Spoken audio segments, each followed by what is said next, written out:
ദൃശ്യം 3 ഇറങ്ങിയിട്ട് നമ്മളായിട്ട് പോയി കണ്ടില്ലെന്ന് വേണ്ട. അപ്പോൾ ദേ നമുക്കൊരു ഗെറ്റ് റെഡി വിത്ത് മീ ആയാലോ. അപ്പോൾ ഞാൻ ദേ ഈ സിമ്പിൾ ജീൻസും ഈ ഒരു ടോപ്പുമാണ് ഇട്ടിട്ടുള്ളത്. അടുത്തായിട്ട് നമ്മൾ ചെയ്യേണ്ടത് വീരപ്പനെ പോലെ നമ്മുടെ പിരികൊന്ന് കറുപ്പിച്ച് കൊടുക്കുക എന്നുള്ളതാണ്. അടുത്തായിട്ട് ഞാൻ ദേ കണ്ണെഴുതി കൊടുക്കുന്നുണ്ട്, പിന്നെ ദേ മസ്കാര ഇട്ട് കൊടുക്കുന്നുണ്ട്. വേറൊന്നുമല്ല, ഈ മസ്കാരയ്ക്ക് ഇനി ഉപയോഗിച്ചില്ലെങ്കിൽ ഇതിൻ്റെയൊക്കെ എക്സ്പയർ കഴിഞ്ഞു. ഈ ഒരു സ്റ്റെപ്പിലാണ് ഗൈസ് നമ്മൾ ടോട്ടലി ഞെട്ടാൻ പോകുന്നത്. നിങ്ങൾക്ക് വെളുക്കണമെന്നുണ്ടെങ്കിൽ നല്ലൊരു ചുവന്ന ലിപ്സ്റ്റിക് ഇട്ട് കൊടുത്താൽ വെറുതെ അതും ഇതും വാങ്ങിച്ച് പൈസ കളയേണ്ട, നിങ്ങൾക്ക് ലാഭിക്കാം. അടുത്തതാണ് ഗൈസ് ഏറ്റവും ടാസ്ക് പിടിച്ച പരിപാടി. മുടി ഏതെങ്കിലും രീതിയിലൊന്ന് സെറ്റ് ചെയ്യുക.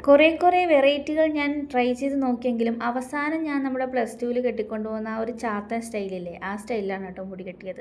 വേറൊരു സ്റ്റൈലും എനിക്ക് അറിയത്തില്ല ഗൈസ്. ഇനിയിപ്പോൾ ഉള്ള സ്റ്റൈലിൽ അങ്ങോട്ട് പോകാം. പിന്നെ അതേ നമ്മുടെ സ്ഥിരം നമ്മുടെ ഒരു വാച്ച് ഉണ്ട്, ആ ഒരു വാച്ചും കൂടി അങ്ങ് കെട്ടിക്കൊടുക്കുക. പിന്നെ നമ്മുടെ ഷൂ എടുക്കുക. ഈ ഷൂ ഞാനന്ന് എയർപോർട്ടിൽ നിന്ന് വന്നതിന് ശേഷം ദേ ഇപ്പോഴാണ് കേട്ടോ ഇടുന്നത്. ഇനി ഇതേ ഒരു ബാഗ് കൂടിയിട്ട് നമ്മുടെ ഗെറ്റ് റെഡി വിത്ത് മീ കഴിഞ്ഞ്. അപ്പോൾ ഇതേ ഇതാണ് നമ്മുടെ ഫൈനൽ ലുക്ക്. നിങ്ങൾക്ക് ഇഷ്ടപ്പെട്ടോ? പെട്ടില്ല അല്ലേ? സാരമില്ല.